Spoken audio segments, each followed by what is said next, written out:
రాష్ట్ర కార్యవర్గ సభ్యులు ప్రతాపరెడ్డి గారు, రామూర్తి గారు, అదేవిధంగా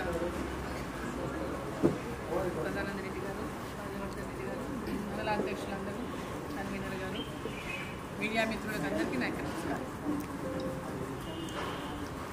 పార్లమెంట్ ఎన్నికల్లో గెలిచిన తర్వాత కొడంగల్ నియోజకవర్గానికి వచ్చిపోయినాము. కొడంగల్ ప్రాపర్లో మీడియాతో మాట్లాడడం ఇదే మొదటిసారి. మీడియాను కలుసుకున్నాం. లాస్ట్ టైం కలుద్దాం అనుకున్నప్పటికీ సమయం ఆలస్యం కావడం వల్ల రాలేదు. మీడియా మిత్రులందరికీ కూడా మీ అందరూ నా యొక్క గెలుపులో మీ అందరూ కూడా సహకారం అందించే మీ అందరూ నాకు ధన్యవాదాలు తెలియజేసుకుంటున్నాను. మహబూబ్ నగర్ పార్లమెంట్ నియోజకవర్గం ఈరోజు ఇక్కడి నుంచి ఈ యొక్క పార్లమెంట్ నియోజకవర్గంలో కొడంగల్ నియోజకవర్గం నుంచి మనకు ముఖ్యమంత్రిగా రేవంత్ రెడ్డి గారు ఉన్నారు. ఇక్కడ నుంచి వారు ఎమ్మెల్యేగా ఎంపికై రాష్ట్ర ముఖ్యమంత్రిగా ఇవాళ కాంగ్రెస్ పార్టీ నియమింపబడి రాష్ట్ర ముఖ్యమంత్రిగా ఉన్నారు. అక్కడ సో ఉమ్మడి జిల్లా అభివృద్ధి కోసమే కానీ, మహబూబ్నగర్ పార్లమెంట్ అభివృద్ధి కోసమే కానీ, అన్ని నియోజకవర్గాల్లో ఉన్నటువంటి అనేక అంశాలు ఉన్నాయి. రోడ్లు కానీ, విద్య కానీ, వైద్యం కానీ, అదేవిధంగా గ్రామాల్లో పేదలకు ఇండ్లు కానీ, పాఠశాలల లోపల మౌలిక వసతులు కానీ, ఆసుపత్రుల్లో పూర్తి స్థాయిలో స్టాఫ్ నియామకం కానీ, వైద్య సేవలు అందించడం కానీ, పిహెచ్సిలలో కూడా మెరుగుపడాల్సినటువంటి వైద్య సేవలే కానీ, ఇట్లా ఈ రకంగా చూసుకుంటే అన్ని రంగాల్లో అభివృద్ధి లక్ష్యంగా రైతుల విషయంలో కానీ, మహిళల విషయంలోనే కానీ, యువత యొక్క ఉపాధి విషయంలోనే కానీ, మహిళల యొక్క పొదుపు సంఘాలు, మహిళా సమాఖ్యల యొక్క అభివృద్ధి కానీ, మొత్తానికి మహబూబ్ నగర్ జిల్లాలో ఉన్న యువతకు, మహిళలకు పెద్ద ఎత్తున ఉపాధి రంగాల్లో వాళ్ళకు అవకాశాలు కల్పిస్తూ ఈ జిల్లాని విద్యా వైద్యం సేవలతో పాటుగా ఉపాధి రంగంలో కూడా ముందుకు తీసుకెళ్లాల్సినటువంటి అవసరం ఎంతో ఉంది. మహబూబ్నగర్ జిల్లాలో అక్కడి నుంచి వలసలు అరికట్టాల్సినటువంటి అవసరం ఉంది. ముఖ్యంగా కొడంగల్ నుంచి, నారాయణపేట నుంచి పెద్ద ఎత్తున నేటికి పెద్ద ఎత్తున వలసలు పోతున్నారు. ఈ వలసలను నియంత్రించడానికి చేపట్టవలసినటువంటి అభివృద్ధి పైన కూడా ఫోకస్ చేస్తుంది. ఇరిగేషన్ పరంగా కానీ, ఇరిగేషన్ కూడా ఈ ప్రాంతానికి చాలా ముఖ్యమైనటువంటి అంశం. ఎన్నికల సమయంలో కూడా మాట్లాడినా, అప్పుడు ఒక మాట ఇప్పుడు ఒక మాట మాట్లాడినా కాదు, ఎప్పుడు ఒకటే మాట మాట్లాడుతున్నా. ఎన్నికలప్పుడు ఎప్పటికీ తమ యొక్క ఫెయిల్యూర్స్ని ఇతరుల మీద తోసేయడానికి ప్రయత్నం చేస్తూ జాతీయ హోదా పాలమూరు రంగారెడ్డికి పదే పదే మాట్లాడుతూ ఆ జాతీయ హోదా పేరుతోన పాలమూరు రంగారెడ్డి యొక్క ప్రాజెక్టును నీరుగారు చేసి, వాస్తవంగా పాలమూరు రంగారెడ్డి ఏదైతే ప్రాజెక్టు మనం ఇక్కడ ఆనాడు రిటైర్డ్ ఇంజనీర్స్ ఏదైతే ప్రతిపాదనలు చేయించి ఉమ్మడి మహబూబ్ నగర్ జిల్లాలో ఉన్నటువంటి 14 నియోజకవర్గాలు ఆ రోజు భీమా, కోయిల్సాగర్, నెట్టెంపాడు, కల్వకుర్తి ఈ 4 మెయిన్ ప్రాజెక్టుల ద్వారా ఆర్డీఎస్ ద్వారా ఆ 7 నియోజకవర్గాలు అంటే ఇప్పుడు ప్రస్తుతం నాగర్ కర్నూలు పార్లమెంట్లో ఉన్నటువంటి ఆ 7 నియోజకవర్గాల్లో కూడా ఇరిగేషన్ అనేది అందించగలుగుతున్నాము పెద్ద ఎత్తున 8 లక్షల ఎకరాలకు పైగా. అదేవిధంగా ఈ 7 నియోజకవర్గాలు ఏదైతే సాగునీటి వసతులకు దూరమైనాయో, సాగునీటి వసతులు లేవో, దీనికోసమనే ప్రత్యేకంగా ఈ యొక్క ప్రాంతాలను సాగునీరు అందివ్వాలనేటటువంటి లక్ష్యంతోనే ఆనాడు చూరాల ప్రాజెక్టు నుంచి నీళ్లు తీసుకొని ఈ 7 నియోజకవర్గాలతో పాటుగా మక్తల్, నారాయణపేట్, కొడంగల్, షాద్నగర్, జడ్చర్ల, మహబూబ్ నగర్, దేవరకద్ర ఈ 7 నియోజకవర్గాలతో పాటుగా పక్కన రంగారెడ్డి జిల్లాలోని పరిగి, నల్గొండ జిల్లాలోని దేవరకొండ ఈ నియోజకవర్గాలకు నీళ్ళు అందించేటువంటి లక్ష్యంతో పాలమూరు రంగారెడ్డి అని పేరు పెట్టి అన్నాడు. ఆ ప్రాజెక్టు యొక్క డిపిఆర్ని అప్పటి ఇంజనీర్లు ఇప్పుడు చాలామంది దాంట్లో రిటైర్ అయిపోయినారు, కొందరు మన మధ్యలో కూడా లేరు. ఆనాడు ఆ ప్రాజెక్టు కోసం ఎంతో కృషి చేసి ఆ ప్రాజెక్టు రిపోర్టును తయారు చేసినటువంటి కొంతమంది రిటైర్డ్ ఇంజనీర్స్ కూడా ఇవాళ మన మధ్యలో లేరు. ఆ ప్రాజెక్టు ద్వారా డిజైన్లు మార్చడం వల్లనే ఈరోజు ఈ పాలమూరు రంగారెడ్డి ప్రాజెక్టును తీసుకుపోయి శ్రీశైలం బ్యాక్ వాటర్ నుంచి తీసుకోవడం వల్లనే, దాని అప్రోచ్ మార్చడం వల్లనే ఇవాళ ఈ ప్రాంతం అంతా కూడా ఇప్పటికే ఎడారిలానే మిగిలిపోయినటువంటి పరిస్థితి. ఇప్పటికైనా మించిపోయింది ఏమీ లేదు. నేను ముఖ్యమంత్రి గారిని కూడా రేవంత్ రెడ్డి గారిని కోరడం జరిగింది. జిల్లా రివ్యూ సమావేశంలో మాట్లాడినప్పుడు అప్పటి ఈ విషయాలని కూడా చెప్పడం జరిగింది.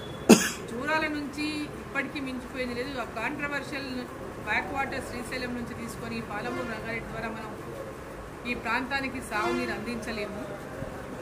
చూరాల నుంచి నీళ్లు తీసుకొని ప్రతి నియోజకవర్గానికి కూడా ఈ పార్లమెంట్ సెగ్మెంట్లోని ప్రతి నియోజకవర్గానికి 1,00,000 ఎకరాలకు నీళ్లు ఇచ్చేటటువంటి విధంగా ప్రాజెక్టు రిపోర్టును కొత్తగా రూపొందించేటటువంటి విధంగా అధికారులను ఆదేశించండి.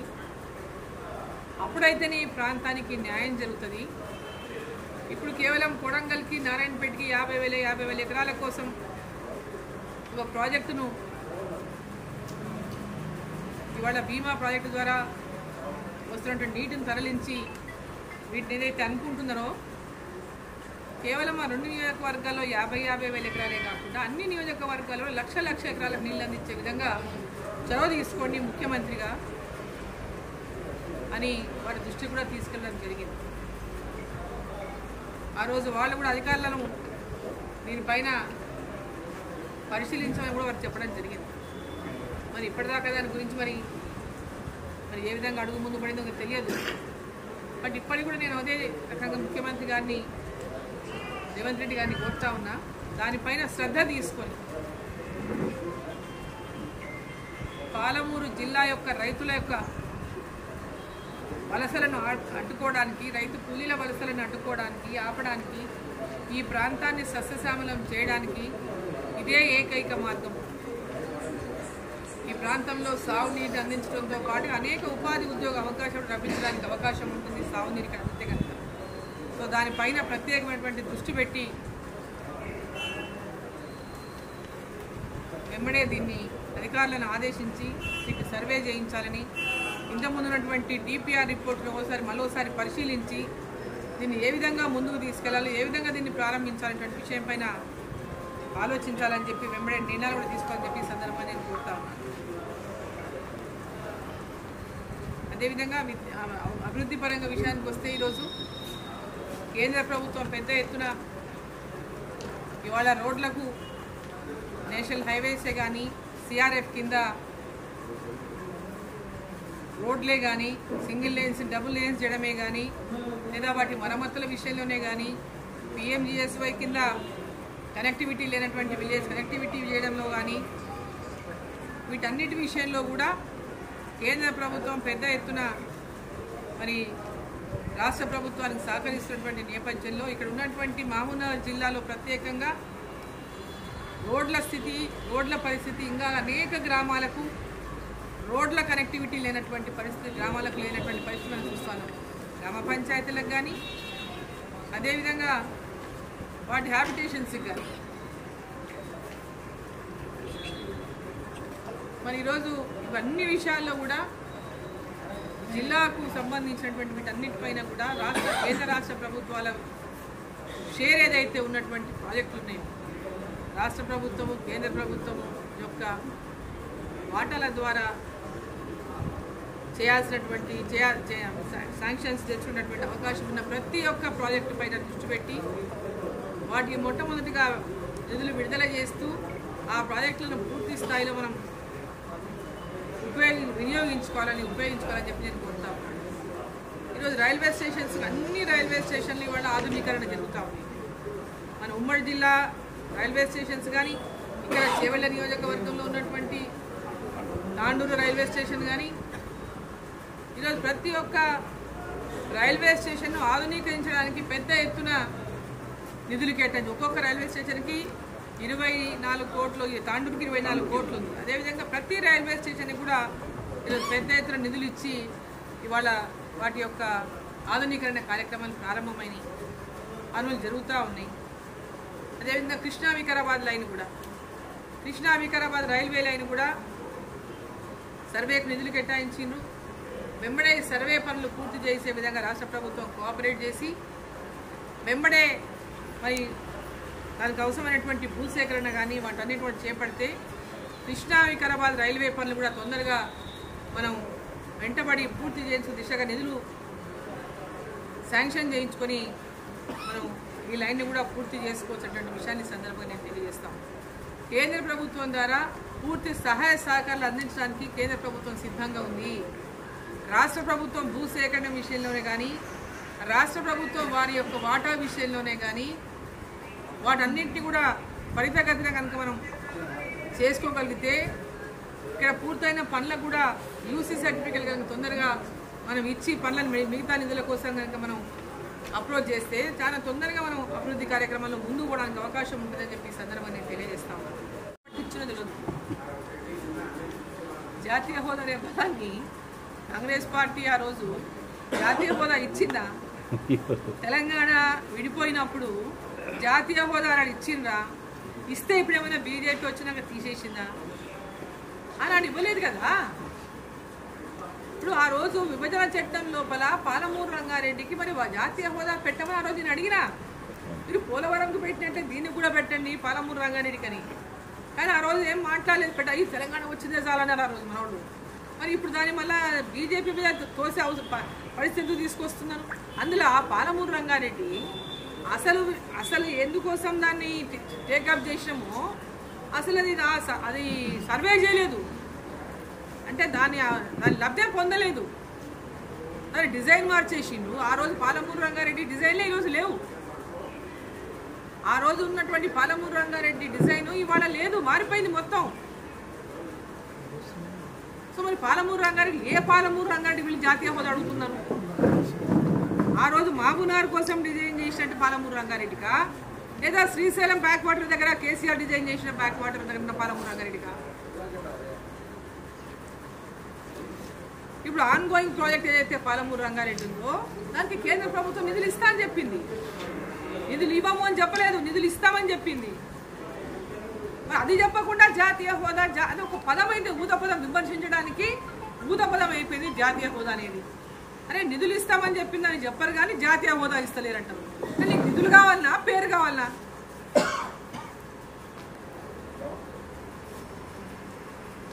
సింపుల్ గిడ ఉన్న రైతులు కోరుతున్న పనిని రేవంత్ రెడ్డి గారు చేయడానికి ఇంత వెనకాడుతున్నాడు. ఫార్మసీ తన చేతిలో పని కదా, ముఖ్యమంత్రి చేతిలో పని. ఫార్మా ఎక్కడ పెట్టాలనేది ఈరోజు ముఖ్యమంత్రిగా ఉన్నారు మీరు. ఇమ్మీడియట్గా ఈ పాలమూరు రంగారెడ్డి ఒరిజినల్ ఏదైతే డిపిఆర్ ఉందో దాన్ని ఫస్ట్ అప్రూవల్ చేయండి. మీరు పోయి కొట్లాడి అడుగుదాం, నిధులు కావాలమా ఎండిపోయిన పాలమూరుకి అడుగుదాం పోయి.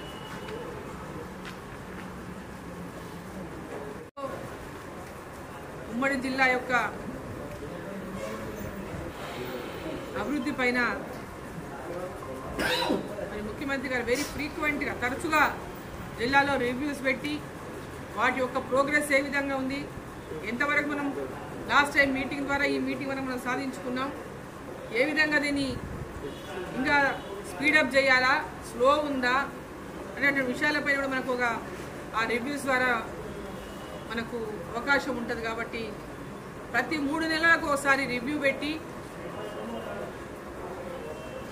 ఈ యొక్క అభివృద్ధి పనులపైన కానీ ఇరిగేషన్ పనులపైన కానీ అధిక స్కూల్స్ కానీ కాలేజెస్ కానీ హాస్పిటల్స్ కానీ పిహెచ్సిలు కానీ రోడ్లు కానీ వీటన్నిటిపైన కూడా ఉపాధి ఉద్యోగ అవకాశాలు కల్పించే విషయంలోనే కానీ వీటన్నిటిపైన కూడా మనం అనుకున్నది మరి నెరవేర్చగలుగుతామని చెప్పి ఈ సందర్భాన్ని తెలియజేస్తాం. మరి ముఖ్యమంత్రి గారు ఎన్నికల ముందు చాలా హామీలు ఇచ్చిండు ప్రజలకు. 2 లక్షల రుణమాఫీ కానీ ప్రతి ఒక్కరికి మహిళలకు ఒక్కొక్క మహిళకు 2,500 రూపాయలు, మహిళలకు ప్రతి నెల ప్రతి కుటుంబంలో ఉన్న ప్రతి మహిళకు ఇస్తానని చెప్పడం జరిగింది, అందిస్తామని రాష్ట్ర ప్రభుత్వం. అదేవిధంగా చదువుకున్నటువంటి విద్యార్థులకు 4,000 రూపాయలు ఉద్యోగం వచ్చేంత వరకు నిరుద్యోగ భృతి అందిస్తామని చెప్పడం జరిగింది. రైతు బంధును రైతు భరోసాగా పేరు మార్చిండు. రైతులకు 15,000 రూపాయలు, 15,000 రూపాయలు ఎకరా చొప్పున, అంటే ఒక పంటకి 7,500 రూపాయల చొప్పున. టీఆర్ఎస్ ప్రభుత్వం అన్నాడు 10,000 ఇచ్చేదని 15,000 ఇస్తామని చెప్పి వీళ్ళు హామీ ఇవ్వడం జరిగింది. కానీ ఇప్పటిదాకా కూడా ఖరీఫ్ సీజన్ వర్షాలు బ్రహ్మాండంగా కురుస్తున్నప్పటికీ ఇప్పుడు నీళ్లు ఫుల్, కృష్ణాలో వాటర్ వచ్చింది. ఇక్కడ పెద్ద ఎత్తున కొన్ని చోట్ల వర్షం పడుతుంది, కొన్ని చోట్ల వర్షం పడలేదు. ఇంకా ఈ ప్రాంతంలో నిన్న మద్దూరు మండలంలో పడింది మంచి వర్షం, మిగతా చాలా చోట్ల ఇంకా వర్షాలు లేవు. సో ఏదేమైనప్పటికీ ఖరీఫ్ పంటకు ఇవ్వవలసినటువంటి రైతు బంధు, రైతు భరోసా అనేటటువంటి పథకానికి నేటి దాకా వాళ్ళు ఇచ్చినటువంటి హామీని నిలబెట్టుకోలేదు. రైతు కూలీలకు 12,000 రూపాయలు, అంటే సంవత్సరానికి 12,000, అంటే ఒక పంటకి ఎకరాకి 6,000 రూపాయలు.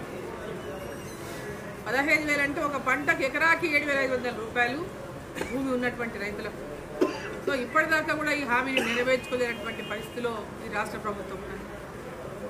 ఆదరాబాదరాగా వాళ్ళు ఎన్నికల సమయంలో 15 ఆగస్టు లోపల చేస్తాం, లేకపోతే రాజీనామా చేస్తామని ఒకరికొకరు టీఆర్ఎస్ పార్టీ, కాంగ్రెస్ పార్టీ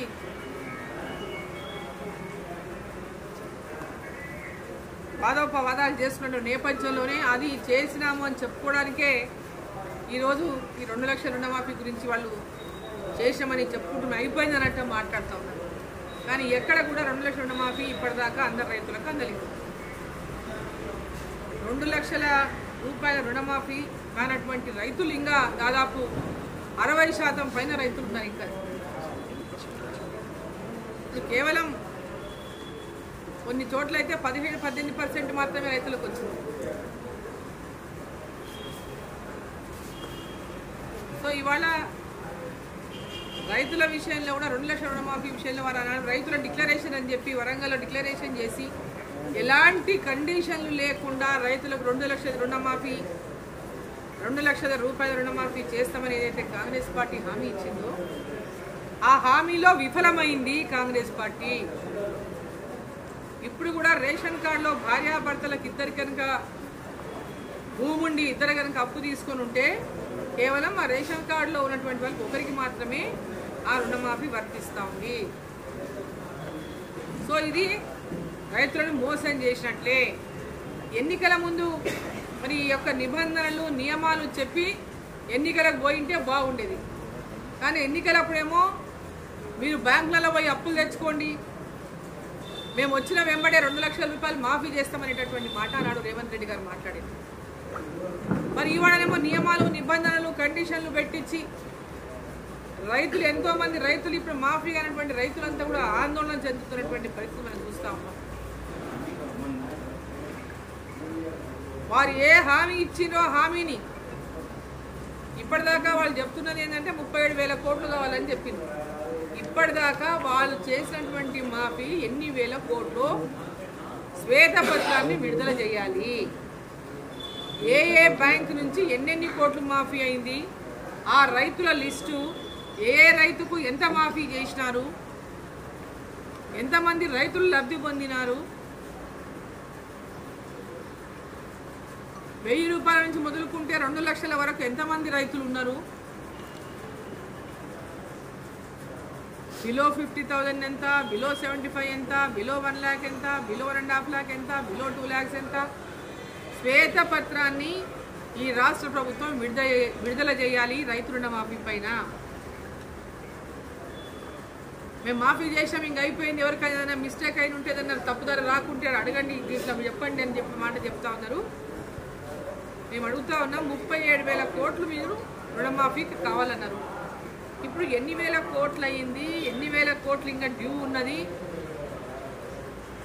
ఎన్ని లక్షల మందికి ఎంతెంత డబ్బులు ఎంతెంత రుణం మాఫీ అయింది, ఇవన్నీ కూడా శ్వేతపత్రాన్ని విడుదల చేయాలి రాష్ట్ర ప్రభుత్వం అని చెప్పి నేను కోరుతాను. ద్వారా ఎంతెంత మాఫీ జరిగింది, జిల్లా వారీగా, నియోజకవర్గాల వారీగా దీన్ని విడుదల చేయాలని చెప్పి నేను కోరుతా ఉన్నాను. కేవలం మాట మేమేదో చేసినాం అయిపోయిందని చెప్పడానికి మాత్రమే, హైప్ క్రియేట్ చేయడానికి మాత్రమే అయిపోయింది, మేము ఇంత పెద్ద మాఫీ చేసామనేటటువంటి మాట చెప్తున్నారు తప్ప ఈరోజు రైతు బంధు లేదు, 2,500 రూపాయలు మహిళలకు ఇచ్చినటువంటి హామీ లేదు, నిరుద్యోగ భృతి 4,000 లేదు, 2,000 పెన్షన్ 4,000 చేస్తామని ఇప్పటిదాకా 2,000 పెన్షన్ 4,000 ఎవరు చేసింది లేదు, అందించింది లేదు. డిగ్రీ చేస్తున్నటువంటి అమ్మాయిలకు స్కూటీలు ఇస్తామని, స్కూటీలు ఇప్పటిదాకా ఎక్కడ కూడా ఒక స్కూటీ ఇవ్వలేదు. ఎవరైతే హైయర్ ఎడ్యుకేషన్ కోసం ఎడ్యుకేషన్ లోన్ తీసుకుంటే 5 లక్షల రూపాయలు ఎలాంటి గ్యారంటీ లేకుండా లోన్ బ్యాంకులకు వెళ్ళి ఇస్తామన్నారు, అది ఇప్పటిదాకా ఎక్కడ లేదు. ఇప్పుడు మొత్తం పెద్ద కొత్త డ్రామా మొదలుపెట్టింది, బీఆర్ఎస్ బీజేపీ కలుస్తున్నాయి అని. మొట్టమొదటిగా నేను ప్రశ్నిస్తా ఉన్నా, బీఆర్ఎస్ కాంగ్రెస్ కలిసి గతంలో పోటీ చేసినాయా? ఇప్పుడు బీఆర్ఎస్గా పిలువబడే టీఆర్ఎస్ పార్టీ కాంగ్రెస్ పార్టీ గతంలో కలిసి పోటీ చేసినాయా? ఎప్పుడైనా బీజేపీతో కలిసి టీఆర్ఎస్ పార్టీ పోటీ చేసిందా, లేదా బీజేపీ టీఆర్ఎస్ పార్టీతో కలిసి పోటీ చేసిందా? వాళ్ళతో ఒత్తు పెట్టుకున్నది అన్నాడు కాంగ్రెస్ పార్టీనే టీఆర్ఎస్ పార్టీతో, ఒత్తు లోపల కేంద్రంలో మంత్రులను చేసింది కాంగ్రెస్ పార్టీని యూపీఏ ప్రభుత్వంలో అన్నాడు, తెలంగాణలో కూడా రాష్ట్రంలో మంత్రులను చేసింది అన్నాడు కాంగ్రెస్ పార్టీని. ఇప్పటికి కూడా నువ్వు కొట్టినట్టు చేయి, నేను ఏడ్చినట్టు చేస్తా అని చెప్పినట్లే ఉంది కాంగ్రెస్ బీఆర్ఎస్ పార్టీ యొక్క పరిస్థితి. నేను ఇదంట ఓరి మీద ఓరం బుద్ధ తలుకుంటూ ఉందాం, ఇట్లా టైంపాస్ చేద్దాం, మీరు ఎట్లా టైంపాస్ చేసిండో ఎట్లా డైవర్ట్ చేసిండో ఇష్యూస్ వచ్చినప్పుడు వాటి మేము అట్లే డైవర్ట్ చేసుకుంటూ పోతాం. ప్రజలకు ఈ రైతు బంధు గుర్తు రాకూడదు, 4,000 పెన్షన్ గుర్తు రాకూడదు, రైతు భరోసా డబ్బులు గుర్తు రాకూడదు. గతంలో కాంగ్రెస్ పార్టీ ఎమ్మెల్యేలు బీఆర్ఎస్ పార్టీలో చేరింది, ఇప్పుడు బీఆర్ఎస్ పార్టీ వాళ్ళు కాంగ్రెస్ పార్టీలో చేరుతున్నారు. ఇప్పుడు బీఆర్ఎస్ పార్టీ ఎమ్మెల్యేలు కాంగ్రెస్ పార్టీలో చేరుతున్నారు. ఇప్పుడు ఎవరెవరు కలిసినట్టు వాళ్ళే చెప్పాలి. ఇప్పుడు ఇక్కడ ఏదో ఒక విషయం మాట్లాడి దాన్ని డైవర్ట్ చేయాలి, వాళ్ళు అనేక సమస్యలపై నుంచి ప్రజల దృష్టి మరలించుకోవాలనేటువంటి విధంగా రాజకీయంగా ఇటువంటి స్టేట్మెంట్ల ద్వారానో ఆఫ్ ద రికార్డ్ అనో ఏదో చిట్ చాట్లను మాట్లాడి దాన్ని హైప్ చేసుకోవడానికి ప్రయత్నం చేస్తుంది తప్ప భారతీయ జనతా పార్టీ ఆనాటికి ఈనాటికి ఎవరితో పొత్తు లేకుండానే తెలంగాణలో పోయిన ఎలక్షన్లో కానీ ఈ ఎలక్షన్లో కానీ తెలంగాణ ఏర్పడినప్పటి నుంచి 2019లో కానీ 2024లో కానీ ఎవరితో పొత్తు లేకుండానే ఎన్నికల్లో పోటీ చేసింది. గతంలో టీడీపీతో పొత్తుండింది ఒక టైంలో, ఇప్పుడు కేవలం ఆంధ్రాలో వారితో పొత్తుంది, తెలంగాణలో పొత్తు లేదు. సో కేవలం మీరు బట్టగాల్చి భారతీయ జనతా పార్టీ మీద వేసేసి వాళ్ళు చేస్తున్నటువంటి ప్రజలకిచ్చిన హామీల నుంచి దృష్టి ఏ విధంగా మరచాలి, ఏ విధంగా డైవర్ట్ చేయాలి, మాట్లాడితే తెలంగాణలో ఎన్ని లక్షల కోట్ల అప్పులు ఉన్నాయి అనేటటువంటి విషయం అందరికీ తెలిసిన విషయమే. ఎన్నికల ముందే అందరూ మాట్లాడినాం ఎన్ని లక్షల కోట్ల అప్పు చేసిండో బీఆర్ఎస్ ప్రభుత్వం, అడ్డగోలుగా అప్పులు చేసిందని మాట్లాడిన వాళ్ళం. వీళ్ళు ఎలక్షన్లో ఎట్లయినా గెలవాలనేటటువంటి విధంగా అది ఫ్రీ ఇది ఫ్రీ అని ప్రజల్ని మోసం చేసి అధికారంలోకి వచ్చింది కాంగ్రెస్ పార్టీ. విడుదల చేసింది కేంద్ర ప్రభుత్వం. సో ఆ గ్రామ పంచాయతీ విడుదల చేసిన నిధులను వీళ్ళు కంప్లీట్గా కార్మికులకు, ట్రాక్టర్ల ఈఎంఐలకు కట్టిస్తున్నారు. గతంలో సర్పంచులు చేసినటువంటి పనులు ఏవైతే ఉన్నాయో వాటికి బిల్లులు చెల్లించాలి కదా, సర్పంచుల టైం కూడా అయిపోయింది పాపం. 20 లక్షలు రావాలి. ఇప్పటిదాకా వాటికి చెల్లించాల్సిన వాటికి చెల్లించకుండా, అంటే పోయినసారి ఉన్న సర్పంచులు ఇప్పుడు కాంగ్రెస్ పార్టీ సర్పంచులు కాదనుకుంటుందనేమో తెలియదు మరి, కాబట్టి వాళ్ళకి నిధులు ఇవ్వాల్సిన అవసరం లేదనుకుంటుందనేమో తెలియదు మరి. మరి ఆ గ్రామాభివృద్ధి కోసం పాటుపడినటువంటి సర్పంచులు, వాళ్ళ సొంతంగా అప్పులు తీసుకొచ్చి పనులు చేసినటువంటి సర్పంచులు ఈరోజు పక్క వాళ్ళ టర్మ్ అయిపోయింది, దిగిపోయింది, స్పెషల్ ఆఫీసర్ పాలన పెట్టింది.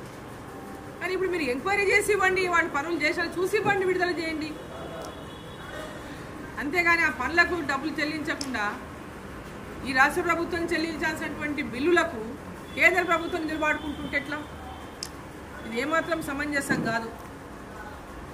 గ్రామ పంచాయతీలకు వచ్చిన నిధులన్నీ కూడా గతంలో ఉన్నటువంటి సర్పంచులు ఏ పనులు చేపట్టిండో గ్రామ అభివృద్ధి కోసం వాటికి ముందుగా వాటి చెల్లింపులు చేయాలి. గ్రామ పంచాయతీ కార్మికులకు కానీ, ట్రాక్టర్ల ఇన్స్టాల్మెంట్లు కానీ, లేదా ఇంకొకటి కానీ ఏదున్నా రాష్ట్ర ప్రభుత్వం వాటికి చెల్లింపులు చేయాలి. మళ్ళీ కేంద్రం నిధులు లేదంటారు, ఇచ్చినవి డైవర్ట్ చేసుకుంటున్నారు.